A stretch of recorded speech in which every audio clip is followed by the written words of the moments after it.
Hi, happy Tuesday. We are the Union and we have real talk about personal growth. And today we have Petra MacDougall and Colin Rognlie, and we're so excited to have them. And I'll say a little bit more about them. So Petra is a woman's heart and mind empowerment coach. Her experience allows her to represent and teach how to radiantly rock the mom/wife life through growth, healing, and consciousness. With 3 children and a husband, Petra leads an ordinary life, which is so imperfect and gives her extraordinary fulfillment. Her programs inside the Women's Spirit Boutique take women from feeling exhausted, undervalued, and lost to centered, aligned, and radiant, making every moment matter, slowing down to be our best selves, and making the change that is necessary to be proud of what we do as a mom or wife, mom and wife, is exactly what Petra helps women with. Colin got into personal growth to have better relationships with his 3 boys. After 2 decades in tech and years of practice in communication and development, he now works with leaders on the big question: how do you get better results and enjoy your life more at the same time? Union Show creator Keith Paolino is a master coach with over 4,000 hours of one-on-one coaching under his belt and has taught over 1,000 students on the subjects of sex, dating, relationships, and intimacy. His main purpose is to help emotionally adolescent adults grow into becoming fully expressed and integrated. And my name is Cindy Riach, and I'm based in Silicon Valley. I coach startup founders and entrepreneurs increase their relational intelligence so that their investment in connections create the success they are looking for. I'm also a filmmaker, and I tell stories that connect us as human beings more deeply, and I just met Charo for the first time this past weekend. So anyways, today we are talking about ways we freeze come winter. Keith, what does that mean? What does that mean? Um, so I grew up. Damn it! There's that echo again. I grew up in the winter climate of Rhode Island. It's still there. I'm gonna mute somebody. I'm muting Cindy. Yes. All right. I grew up in a winter climate up in the Northeast. Um, and it's really winter like 6 to 8 months out of the year. I mean, it's mostly some form of winter in Rhode Island where I grew up. And it wasn't until I moved away, because I thought, oh, it's just the weather.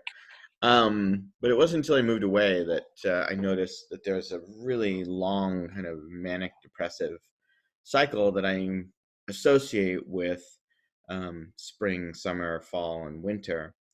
And then it took an even longer amount of time to look at um, the like the psychological program of what happens as the winter and the new year approaches. And as I learned more about anniversaries being significant, Colin's making me laugh with the glasses and the tea kettle. As I learned more about anniversaries, it became clear that there is a collective thing that happens in what we'll call the winter. Obviously, that's northern hemisphere. Anyone who's down south, if we don't mean to exclude you, it is still the new year for you, and that's probably the bigger piece of importance. Is that it's this cycle around to one thing being done and another thing beginning. Winter obviously is one of nature's embodiments of that happening. And so then we tend to resist change that we feel we can't control. And so then there's one of our many, whatever brainstem responses is freeze. It was a great double play on words for the topic this week of freezing during the winter. Thank you. That was Cindy. And it just feels like that's where we're at, is like there's a slowing down, or there's brakes get put on, and that seems to coincide with either the winter or the annual change. So that all being said, we'll take a minute viewpoint from each of our guests. We'll start. Petra, would you like to just say a little bit your viewpoint of the topic? Sure. Yeah, I love it. I just spoke with a client the other day actually around SAD, seasonal affective disorder. And she was talking about how much it impacted her, and kind of, I heard a lot of excuses, and I asked her to stop for a moment and see if that pressure from the weather that brings us so into that state of sad, if that could be an opportunity to actually embrace and really be with that sadness, and then explore the heaviness or the darkness inside of us. So just as a reflective piece that the weather and the seasons bring to us personally, and if we could just take that as a gift, right? And say, okay, this is a sad, we're diagnosed with sad, yet maybe this is actually the opportunity that this weather is bringing to us, and we can actually go and feel more than needing to be outward. So that was a new perspective for her, and I think, a healthier one. Thank you. Mm-hmm. Colin? You're muted. Because I've been saying all these things while I was muted. The topic's a hard one for me because, I mean, until I saw this post with the topic, I had never thought like, oh, how am I different as the seasons go on? And so I had to think about it. And what I realized is that a lot of the things that I do to sort of maintain the integrity of my person are outside things. And it's just harder in the wintertime. Not so much because of the temperature or the weather, but because of the size of the day is just like all of the things that I need to do in order to maintain myself as a being are crammed into just a few little minutes. And then there's these long expanses of darkness where I'm like in the house and I'm like, what the fuck do I do with myself? And so I don't notice my mood changing so much as I notice I have to be very attentive. I have to pay super close attention to make sure that I am on my game taking care of myself, because it's very easy to fall off the wagon, so to speak, right? And realize, oh crap, I haven't exercised in 36 hours and I forgot to eat dinner because it got dark at 3 p.m. and all of that sort of thing. So I guess the thing I notice the most is just I have to get really meticulous with the way that I'm taking care of myself, with the way that I'm taking care of my family, all of the things that are priorities for me that need that attending to. I have to get real precise about it. Thank you. Cindy?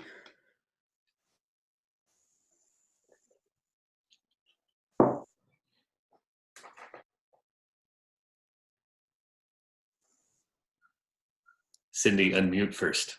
Oh, yeah. I thought she was thinking. Yeah, frozen thought. I was muted, so I didn't know. I think this is a really hard time of year for me, and usually it sets in around January, but also my birthday was just last week, and I think there's something about like the anniversary of like my life, which I have really difficult rapport with, but also like similarly to what Colin said, like it's like a forcing of inwards, and I loved what you said, Petra, too. Like there's like a veil that gets uncovered during this time, and then I have to sit with myself more, and it's just like immensely painful. Like so my birthday was last week, and immediately I got into a car accident, and then like all these like things are happening, and I just feel really inward and down, and it's hard for me to not like shame myself, and I want to move faster, but I can't. And there's just all these things that come up for me, and it just comes back to like, wow, this is like, so I'm so out of rapport with myself. And I think the winter, when things have slowed down, when the season gets busy, and and my system just was to slow down. Like there's just more opportunity to have more rapport with myself.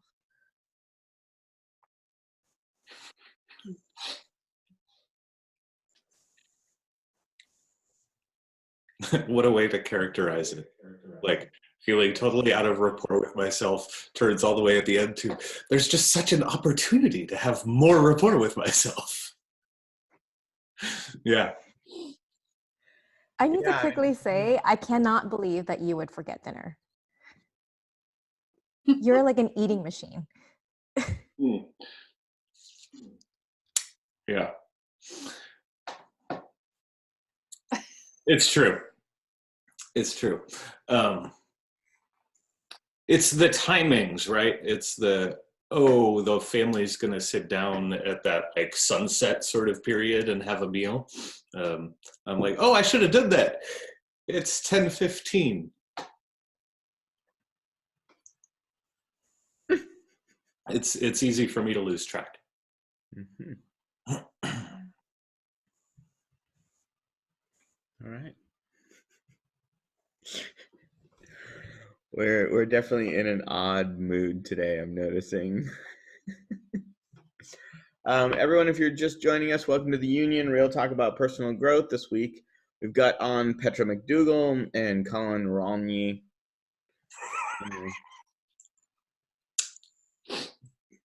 Thank you for that. That made me happy.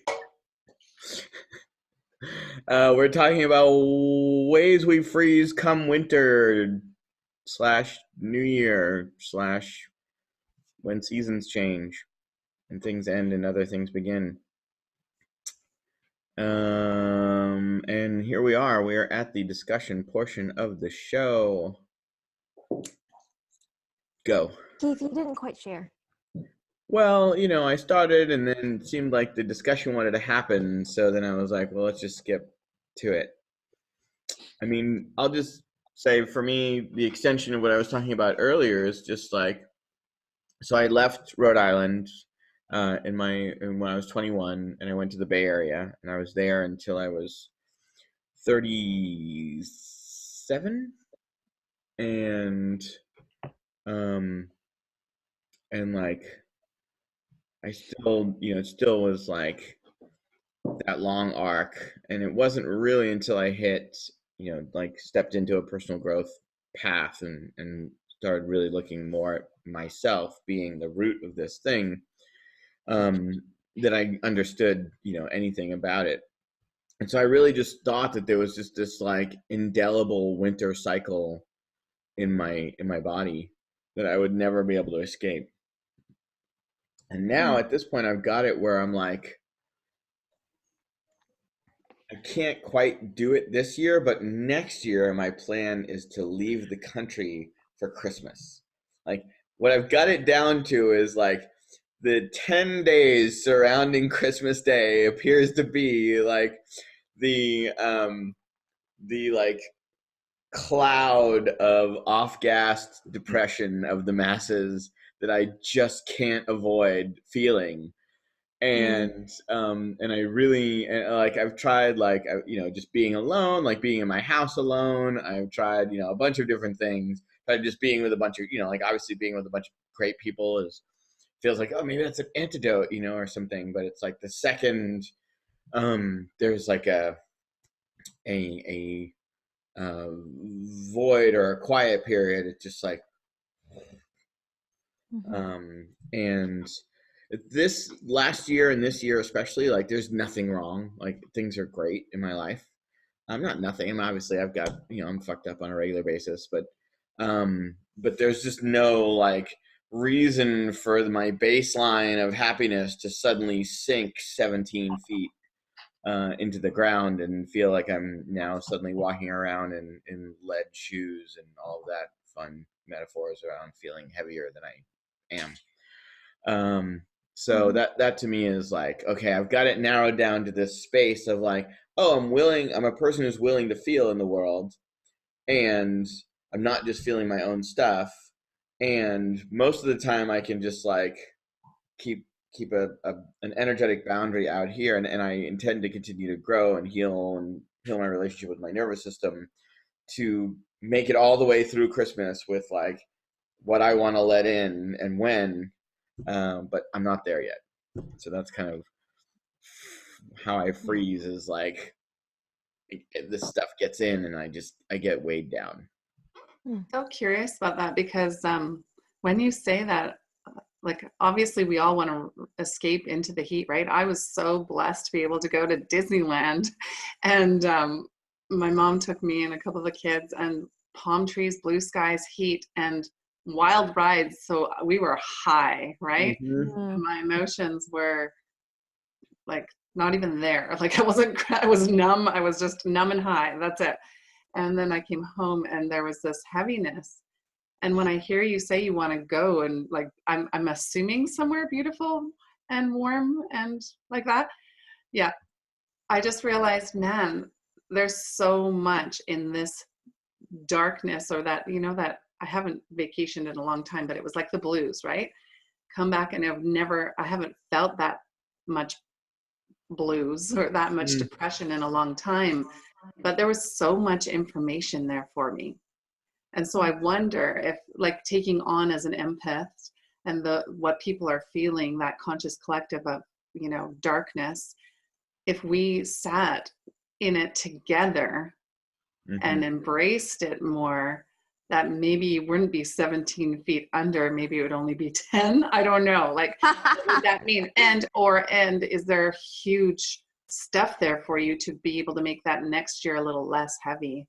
I'm just curious, because I found that it was difficult, I won't lie, to live in those blues for 10 days. Probably I was only in Disneyland for 4. Like I just spent double the time in the darkness. But I would say I came out brighter. Yeah.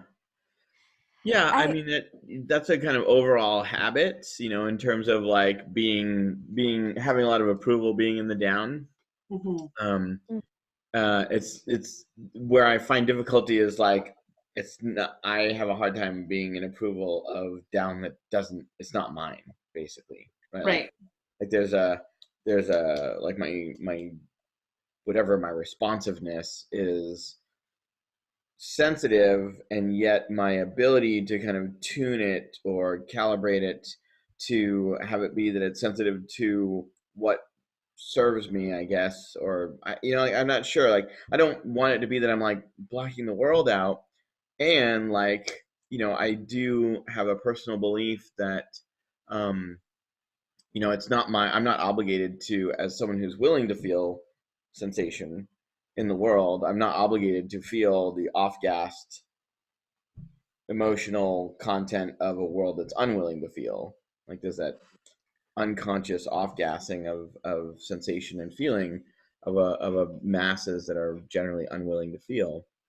And I want to, what I guess what I wanted to say is that my husband doesn't necessarily feel the down or the darkness during the winter. Like, and we only notice it because I'm so noticeably down, and he's just like completely unaffected. And I don't know if it's like his like unwillingness to feel or inability to feel, or like it's just not there. Like, I don't. And so like it's easy for me to be like, wow, you're still moving the same speed as you did in June. Like, what's wrong with me? So like that's kind of like that feedback loop that I get, where you're just operating like normal, and I'm like really, really down. Like, I'm reevaluating my entire life right now. Like, what's going on with you?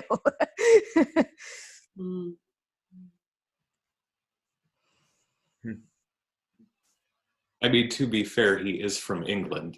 It's like winter there all the time. They are gray and down all the time. They're very cynical, actually. I mean, like, at least California winters, right? Like England's all the time, and California winter, like, they're not that different, right? Yeah, that's true. I mean, we still get more sun than they do in the winter. Yeah. Are you saying, Colin, that he's like maybe processing at a more consistent rate? Like, he doesn't have the big, is that what you're saying? I'm trying to follow this. No, what I'm saying is that for Cindy's husband, like when I imagine his system paying attention to the environment, like where he was raised, California winter still feels like summer for him. Right. Okay. Gotcha. It's good. It's true. We would go there in July and we would ask my mom-in-law to light the fire in the fireplace. And she was like, why? And I'm like, because it's cold. Yeah, so that, I mean, that ties a little bit to the other thing I was thinking, especially while you were talking, Keith, where there's really two things we're talking about, right? We can talk about winter time, right? And how does winter affect us? Especially in the States, we conflate that a lot with the holidays. You know, and Cindy even more so because, you know, she decided to be born in Thanksgiving week. And I mean, I know at least for my system, when I think about like, how do I cope with the winter time, separating that from how do I cope with holidays and family of origin and like all of that other stuff. It's not two, right? It is one big ball of wax. And, you know, beyond just meticulous levels of attentiveness, the very next thing for me around the wintertime is, oh, how's my relationship with my mom? Oh, I'm going to go spend some time with the in-laws. How uncomfortable do I want to make them in order to have an interesting conversation? You know, and so on and so forth. Don't have that frame. Yeah. Everyone approaches it uniquely, right?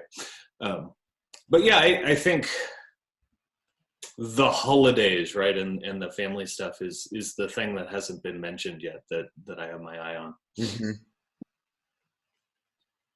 Yeah. I typically don't feel, I mean, this last week has been really hard. I mean, Keith was here the day that I got my car accident, and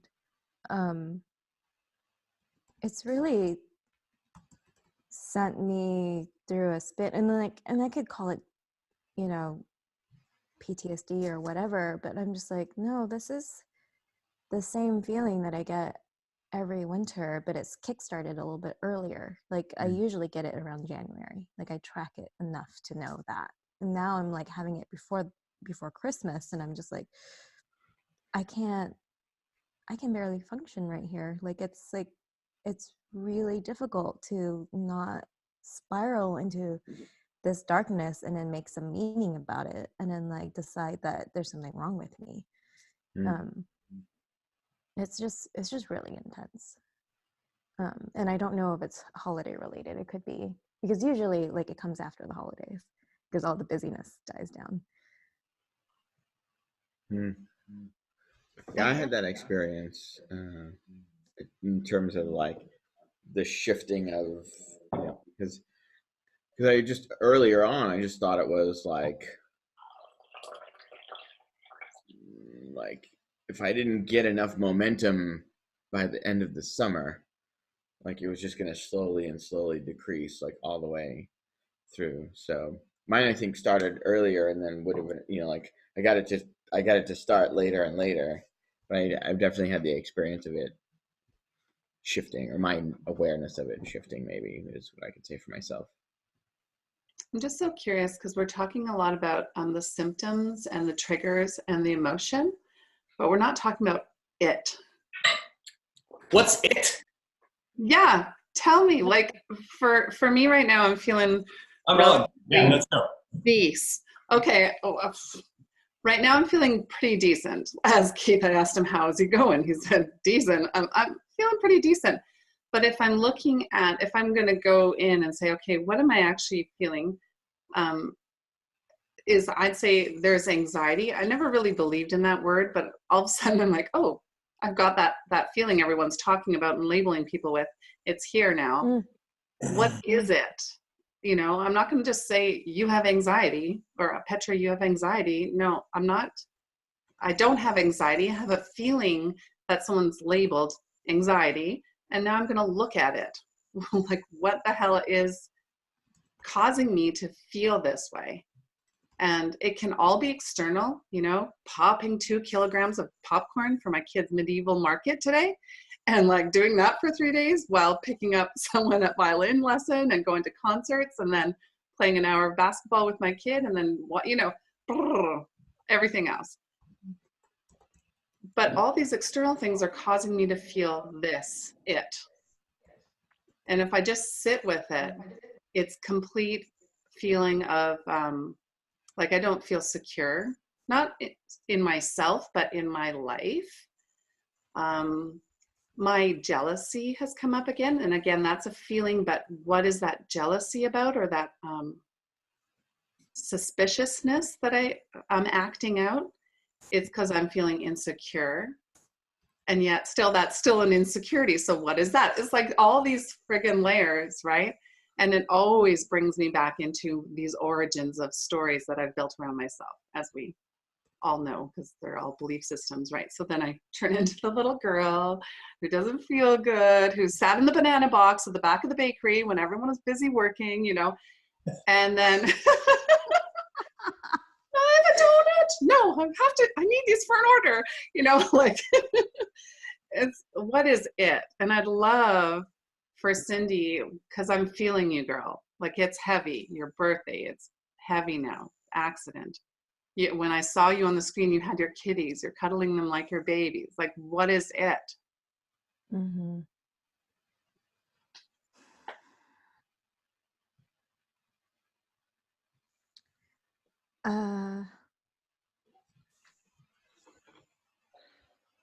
I do have like a small label on it, and it's like having very little rapport with life, right? Like it's like this life universe thing, this isness that's right here is rejecting me fundamentally. So waking up is really hard. Getting out of bed is really hard. Being here is really hard. Showing up is really hard. Feeding myself is really hard. Taking a shower is really hard. My husband isn't home this week, and so like there's no one that I need to be present for except for myself, and that's really hard. And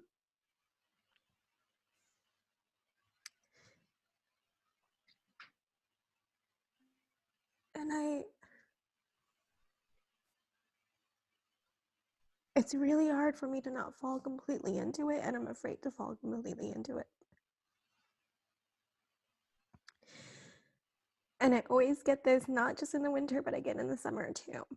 So it's like, it's interesting. And it's always this feeling of stagnation, because I do find in the autumn and the spring, like when things are transitioning, like I'm really good. But when I come into this place, it's like, I'm going to be stuck here forever. And I don't know what to do about it. So, I mean, we could label it all sorts of things. But I think that's what my experience is.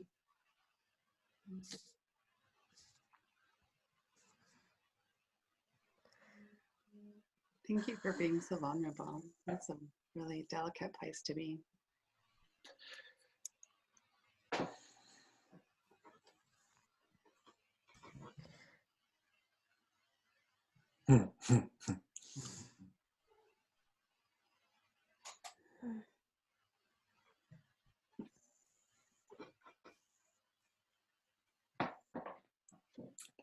The thing that caught my attention the most is being out of rapport with life.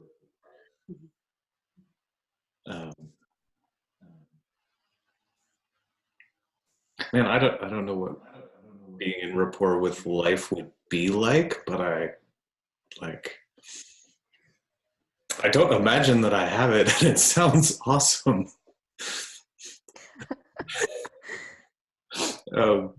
Yeah, I mean, can you just tell me? Because the opposite would be, I have the right to exist. The opposite would be, I have the right to exist.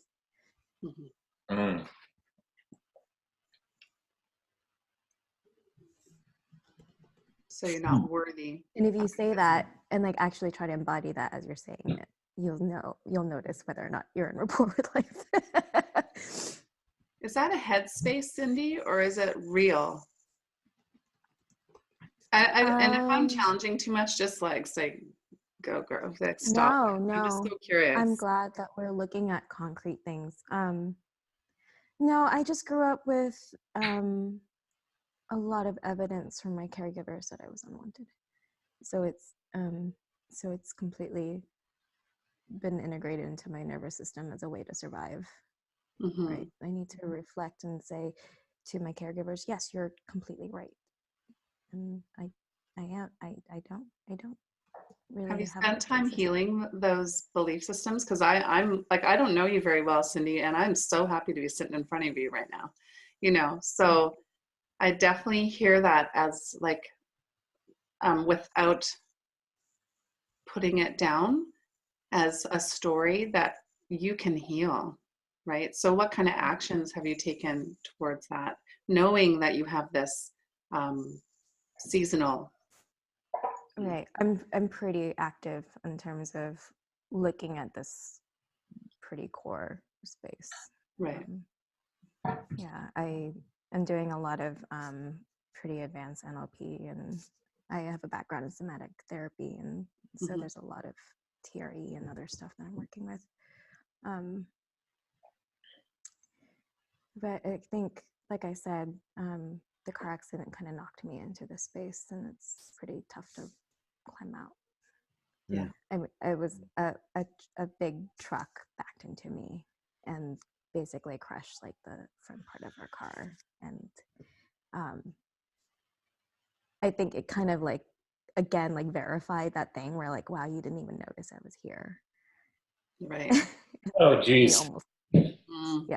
So, I That's mean, Keith weird. saw I me had that afterwards. I was just like, actually. I told to my right? husband, I got in the car and I'm like, I just walked through the thing and I wanted to say hi to everyone and like literally felt like no one saw me walking through the hallways. That's an interesting, yeah, you didn't see me, or I'm invisible, or yeah, I don't count, or I don't belong here type of belief system. Yeah, I mean, that's such a, that one was really, that was one of the longest arcs for me personally around like being invited is a big one. Like not getting invited, like no one ever invites me to things, kind of thing. Which is, whatever, not entirely true, but it's true enough. Like it's true enough that if I want to like make meaning from it, there's plenty to make meaning from. Um, and that whole kind of package of that, like at some point I gained more acceptance for what I radiate, and that's confronting. That there is a lot about me that's confronting.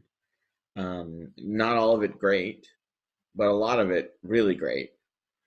And to whatever degree people in my vicinity or my kind of proximity, I guess, would, those are the same word, but anyway, uh like their system is either interested in that flavor or potency or intensity of sensation, or it's not.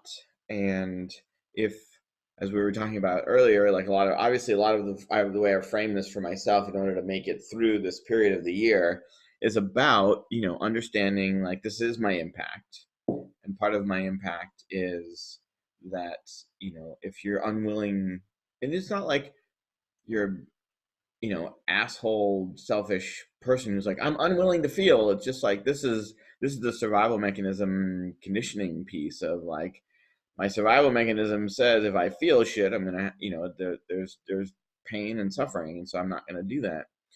And so I'm just, I've reframed it a lot for myself to just be like, okay, I'm walking through the world as a person who's willing to feel, and part of feeling is radiating as well. Like I'm a increasing sensitivity is both inbound and outbound.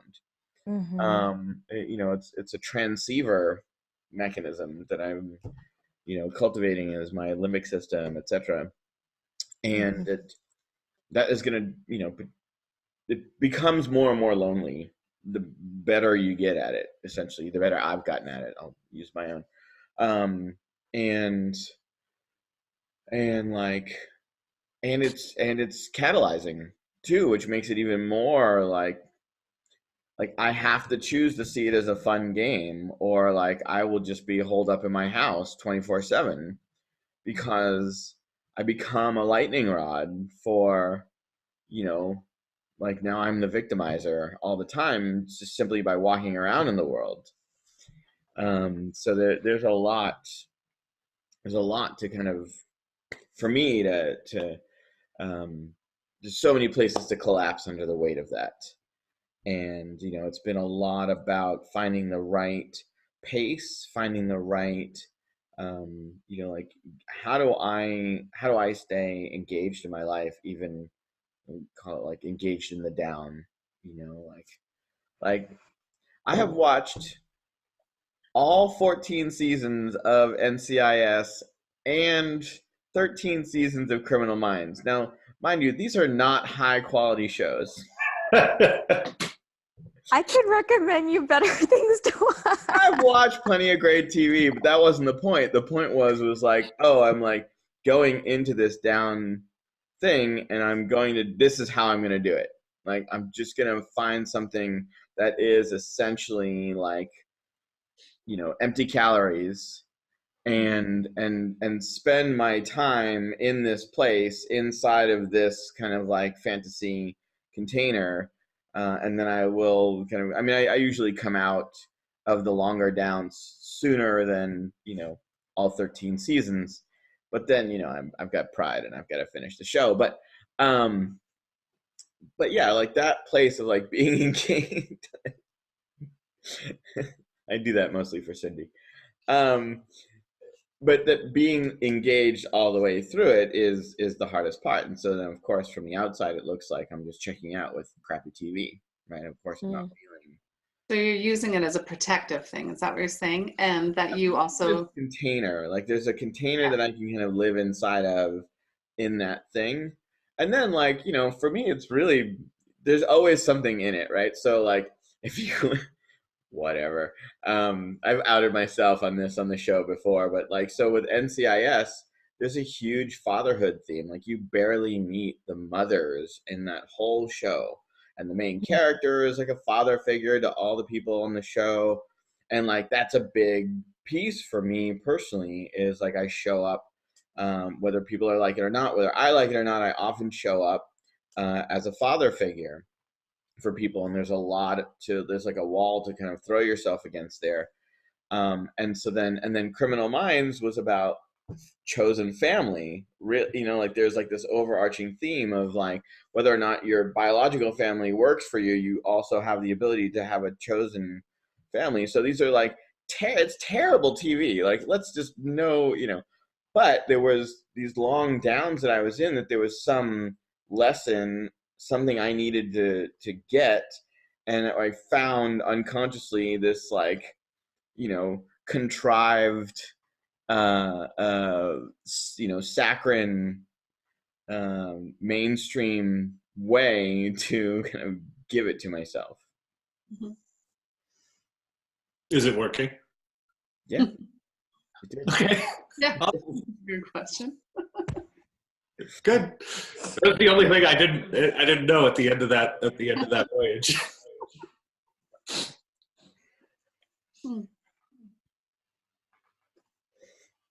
It's the hiding beverage. No, that's good. Yeah. That's right. Where's your beverage? This is one of my ways to stay in it. It's crystals.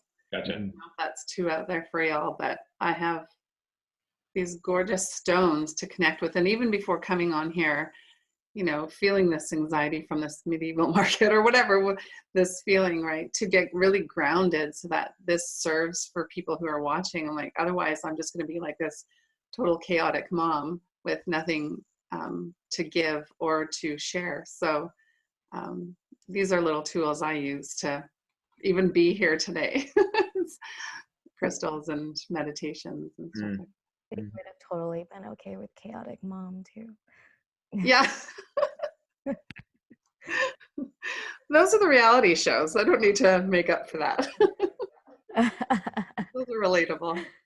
Yeah, I know that I want one. to hear about Colin's like dark periods. Like, so obviously Keith has said he watches TV, and I feel like, Colin, that's what you were referring to. Like, you would binge watch if you weren't able to manage your time. I have 3 kids too, so I get it, how you have that small window to get things done. But when it turns dark, you're like, okay, time to cuddle, or no, your kids are older, but you know, what's that look like?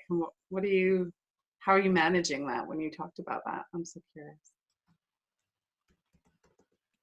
So I'm not sure if you're asking about my down periods or the dark times. I find they're actually not very related. No? Okay, let's go there. Because we've, right, all 3 of us have agreed that the dark times have brought us inward, or am I wrong? No, that sounds right. That sounds right. That's what I've been seeing. The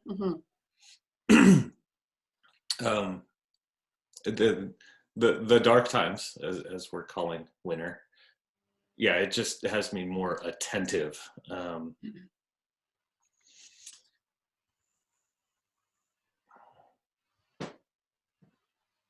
The down periods, yeah, I can't put them in a season.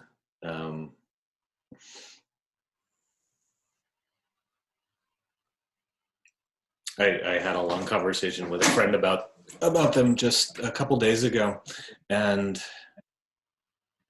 I mean, my downs look like it's like the troubling aspects of trying to apply something like non-duality to life. It's like, no, all meanings are completely transparent and void, and so there's not actually any justifiable reason to stand up or get out of bed. Like, any reason you could come up with is just something you made up in your own head that doesn't mean anything. And that's how I get stuck, is like the mind is overactive, right? I think lots of really intelligent thoughts about how nothing means anything, and then I end up not doing anything because yeah, my brain is really good at that sort of thing, which sort of ties back to the attentiveness, right? If I am not out of the house and in my body every single day, that's where I end up, regardless of the season.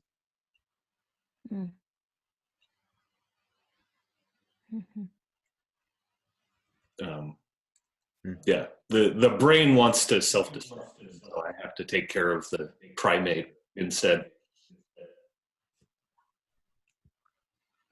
You're muted, Petra.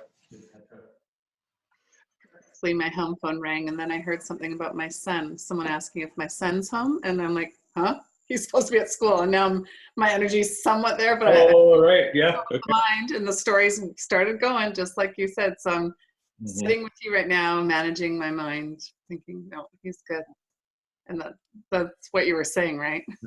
Yeah, exactly. Yeah, manage the mind, because otherwise it will take you for a ride.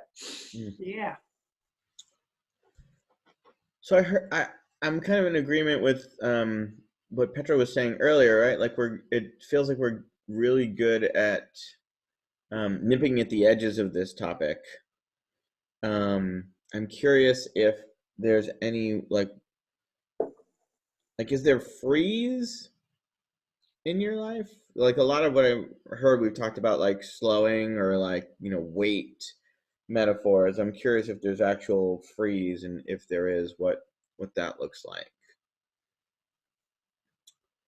So for me, I can say, things are, some of the share for the topic thread was around like, so things are going well. And,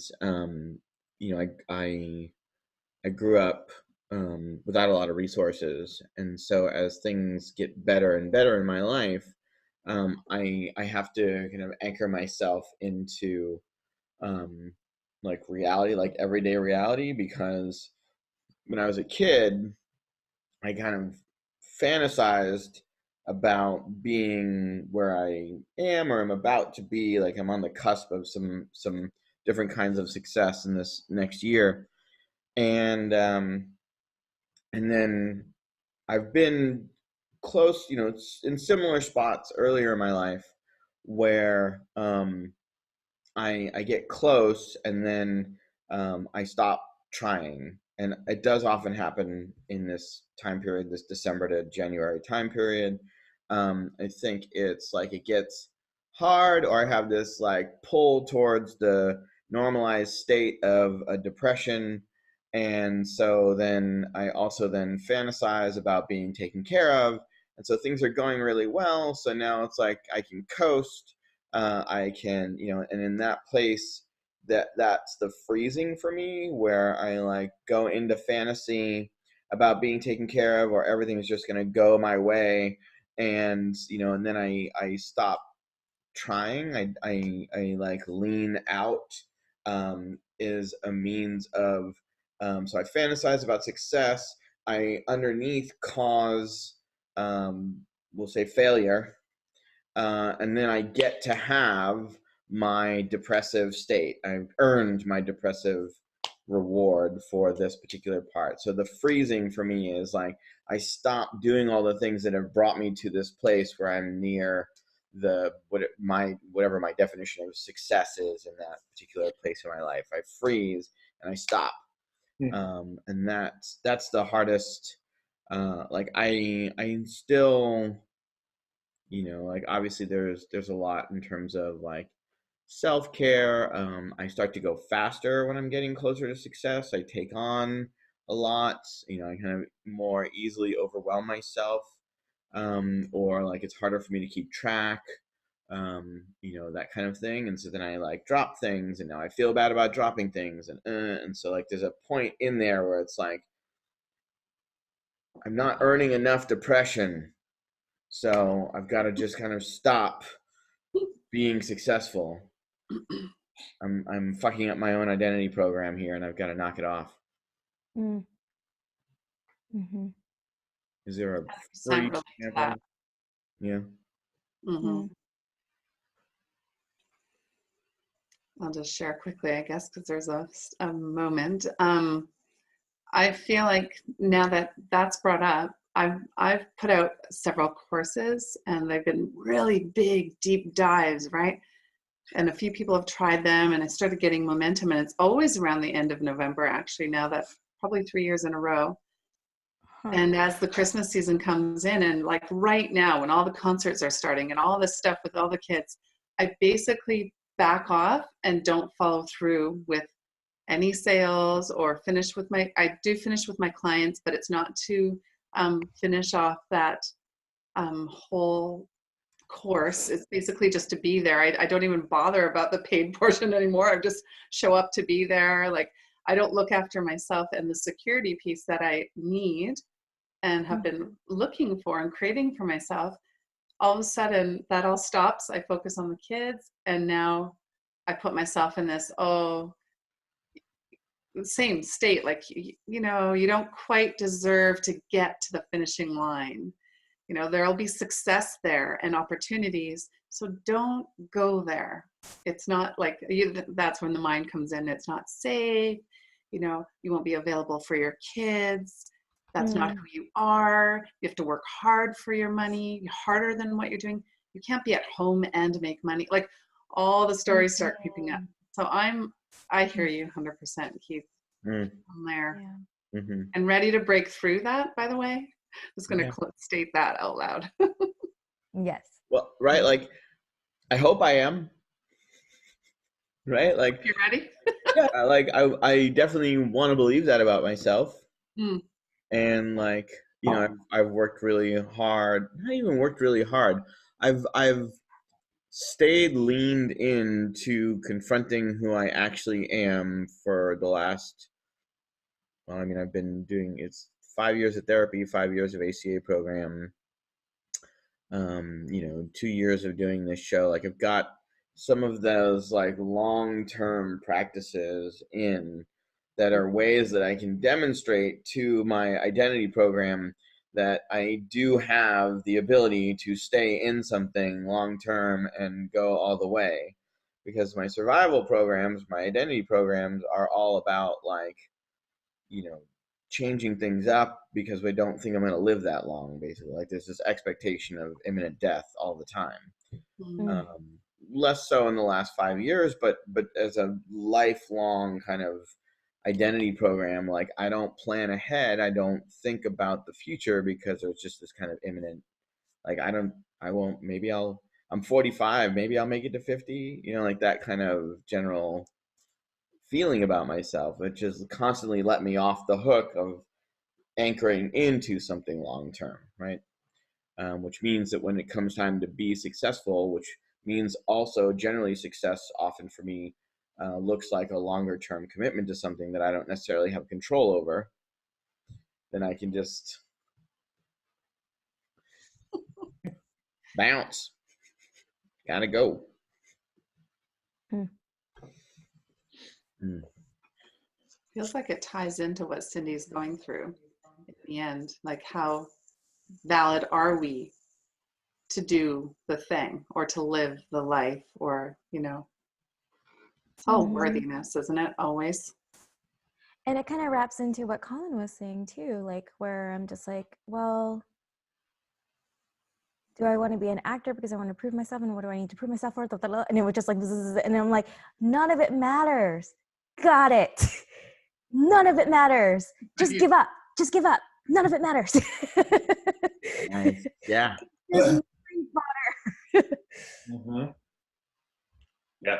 Abandon all hope. Yes. Yeah. Because in that place where there is no hope, then I won't risk getting more hurt.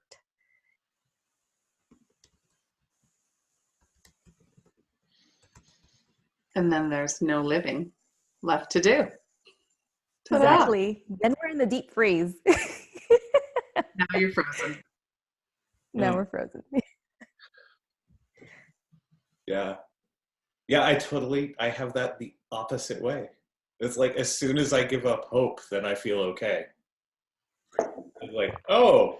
There is an okayness in that place. There is an okayness in that place. I agree with you. No expectation, right? Well, yeah, like no expectation that, you know, everyone's not gonna hate me, including myself, right? Like there's actually not any way to get anywhere. You know, there's not any way to make sure that everything I try to do doesn't end in ashes and tears. Yeah. Yeah, so hopelessness is like I feel like Dumbo with the feather, right? Like as long as I'm not hoping, then I can be like at least pseudo okay, right? And I could go do something. I could talk to someone even though I don't know what's going to happen. That's cool, actually. I like that turnaround, because a lot of my materials, like I can give women hope, you know, there's hope, but yeah, I like that. I like thinking about what that means now. Petra, I'm still really curious about what you said earlier about what you need around security. And I think I just want to tie it back into like our topic and like have a deeper understanding of what's happening for you or what's happened for you. Sure. You mean like get personal? Is that what you're saying?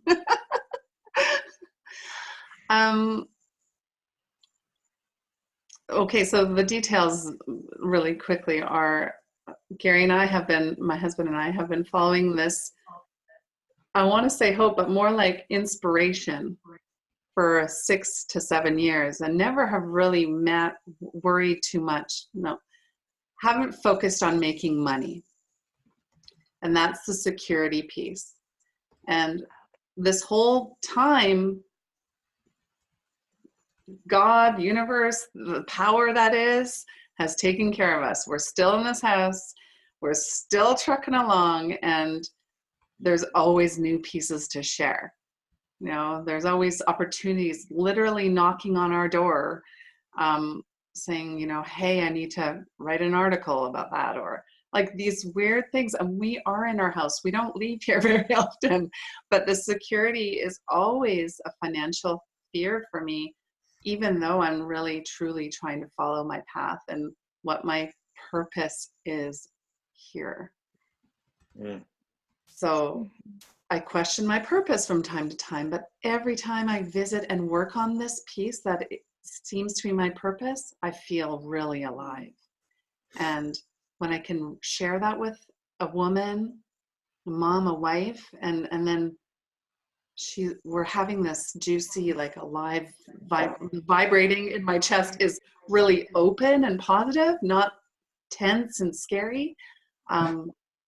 Then all's good. Security doesn't matter to me anymore. So that's where I'm at with that. Does that help? Mm-hmm. Yeah. Yeah. Yeah, and I'm mapping it over to what we've been talking about, and I like feeling you here in this place too. Like, oh, okay, hi, there you are. Yeah. I'm just noticing how I think we're all kind of sensitive to each other right now, in a way. And I didn't think that this topic would be so, I don't know, put an adjective there. There's something about it. Rich. What? Rich. Full and kind of really hard to sink our teeth into in a way. Because we all have different versions of it too. And again, like, this is my sensitivity. Like, I don't want to project my experiences over onto anyone else's. But I think the overreaching theme here is that 'tis the season to be feeling strong feelings. Yeah, all of them. All of them. All the feels. Like, why do we feel, I don't know about y'all, but around the holiday, the Christmas season, I don't know if it's because I have kids, I don't know what, but I always feel a warmth in my heart, like during those few days. And I know the sun is about to come up again, and there is hope with the light. Not so much. Colin's allergic to hope. That's how I feel. And there is a special, people are kinder, like just for those few days after all the shopping's done, after all the chaos, and you see the lights, you see the whatever. Yeah, that feels really strong for me. And then the deep part feels really strong too. Yeah. Yeah, it creates an interesting mix for me around Christmas, because I get melancholic. Like, it's just like, this is so warm and delicious, and like, and it's sad, and we're inside and we have to go inwards, but sometimes we do it with each other, and sometimes when I'm alone, I have to do it alone, and like, but it feels good at the same time, and like, it's just a mix of things. And of course, all of the grafted many years before that of the same experience, like just like completely just wiring that in even tighter. Yeah, it's interesting. Colin's fine as long as he has no hope. He's good. No hope. No hope. Just no hope.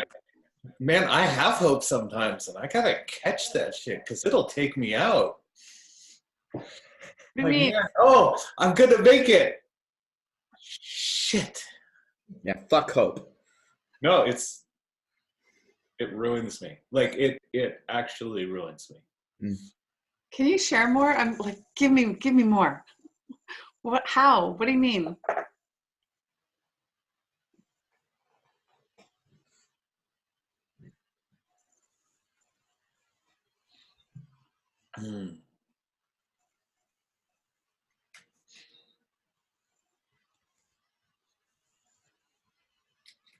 I can find it in like every single axis of my life, right? You know, financially, right? 2 more clients and I won't have to worry about money, right? And all of a sudden, like, life has become contingent upon this, right? It's like I'm just going to feel not okay until I get those 2 clients, right? The truth is, I'm already okay, you know, in all the ways that I am, and I'm not the ways that I'm not, and 2 clients is not going to impact that in any way at all. And so every time, like, and that's, I mean, sort of the most surface level, right? The finances. But that's the way I interact with hope. It's like, you know, as soon as X, then I will finally feel Y, right? And that's the sentence that goes through my head that tortures me every single time.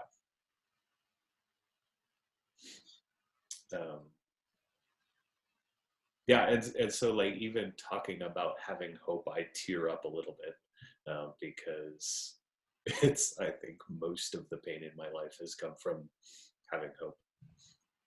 Is that around fear of failure? Like, because if you hope and you don't succeed, like if those 2 clients don't come, then I've failed. No, I failure doesn't really register for me.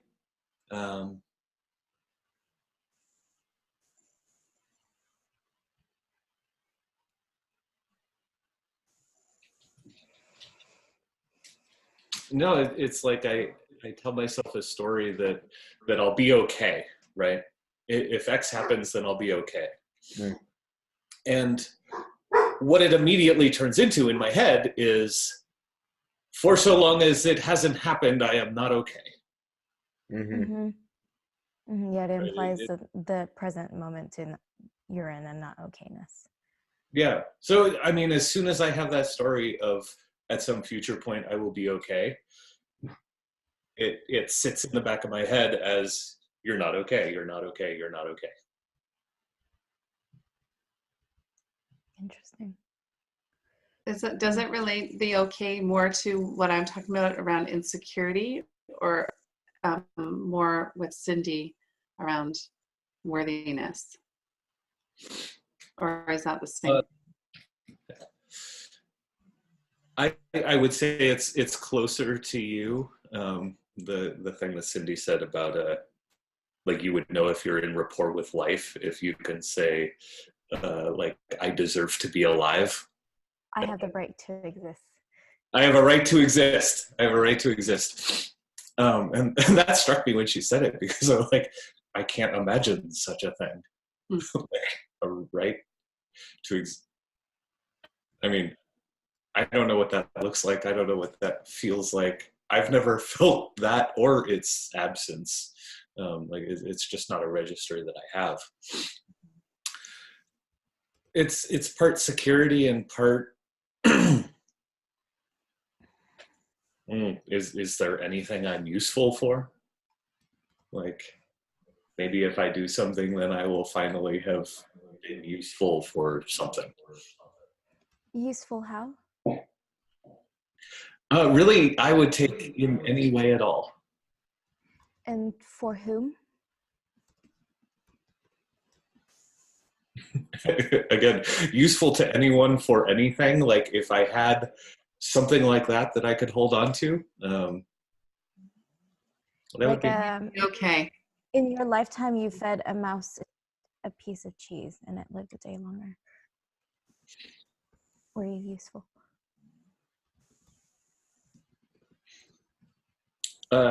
I mean, in this moment you say that, and yes, probably. And then the brain goes at it, right?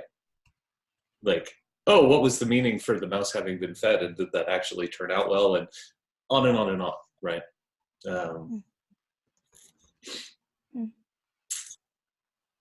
So I get experiences that the hoping just lets the brain loose. Okay. I don't know I just have what to it point is. out that it's 1:20 in Texas. Oh shit. Whoa, extreme close up. Whoa. Thanks for making my point, Kat. He was like, "Shut it down." Right. Yeah, right, Bodhi.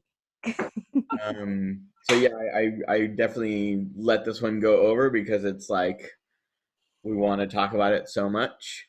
I also want to let everyone know that I think Cora's been in touch with you guys, I hope, but there's an opportunity for you guys to come on the group, the Union Life group, and have more one-on-one conversation, either about yourself and what you're up to, or maybe even extending this topic some more. But we are at a point where we must close.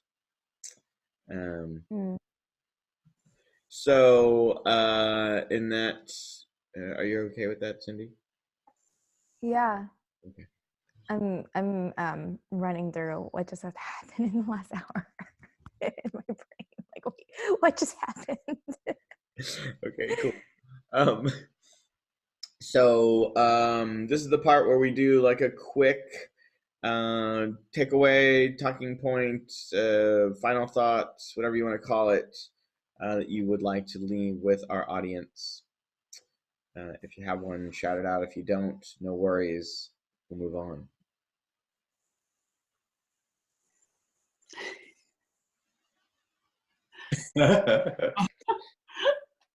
No, you go. I think, I don't know if this is true for everyone else, but for me, it seems that when I'm in these states,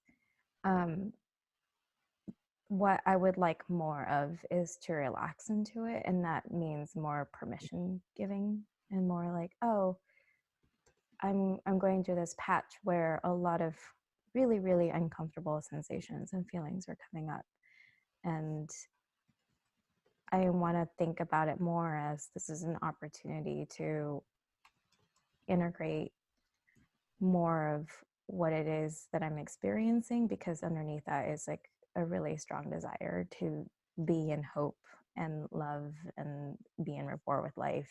And because like I know what really comes up is like, oh, there are some things in my life that are not working. I would like to do something about that. And it's really easy for my system to shut down around that. So yeah, more permission, more self-acceptance. I can follow up with that because thank you, Cindy. I just totally put my thoughts in alignment. So thank you. Gary my husband always tries to argue around Christ is born. Okay, I grew up Catholic. It doesn't matter in the end. What I think happens in this season is we have darkness to dive into and take it as an opportunity. And guess what? After that, Christ is born. The sun rises, your hope evolves, your opportunity comes forth. And I really have taken that on this year. And it even though it hurts at times to know that we are okay, to know we are supported. Like when we are doing our tree stuff or my crystal stuff, I feel supported and grounded and secure. Like we are that. So diving in can only bring us into our power more, which is love ultimately. Thank you. Thank you. Yeah. I like that. That felt good.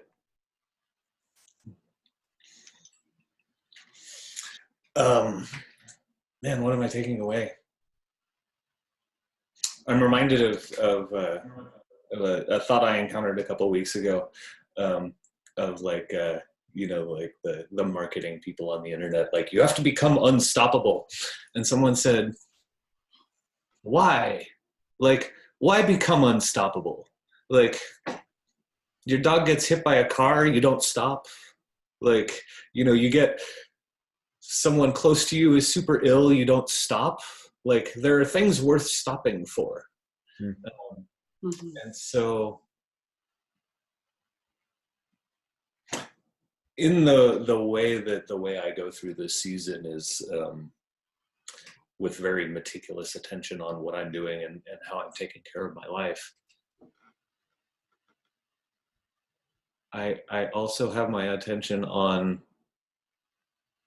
like sort of the way that I have been apart from this group and not sort of on the same ride is like, where is it that I'm not stopping?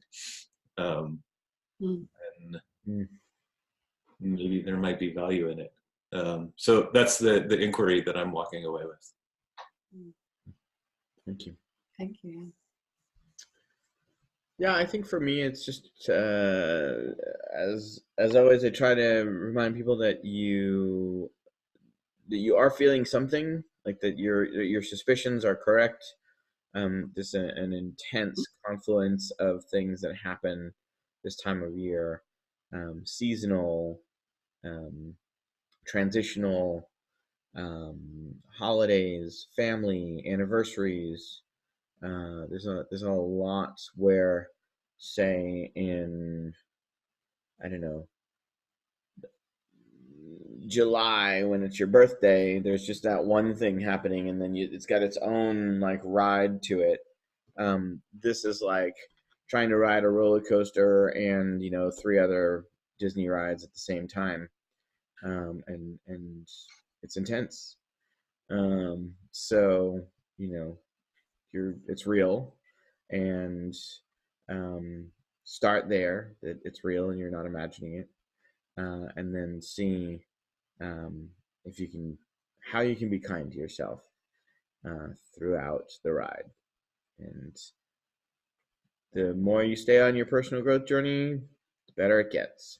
So I'm down to like 3 actual days. I'd like 10 days on each side of Christmas, but really it's like 3 actual days. And I'm enjoying New Year's. So, it gets better. This is the personal growth version of the It Gets Better project. Colin's like, no, that means hope. No. So much resistance to hope. It's better. Gets better when I sleep. Before we end, very late, Petra, do you have can you just tell people something about you and then they can visit you put in the comments on the video?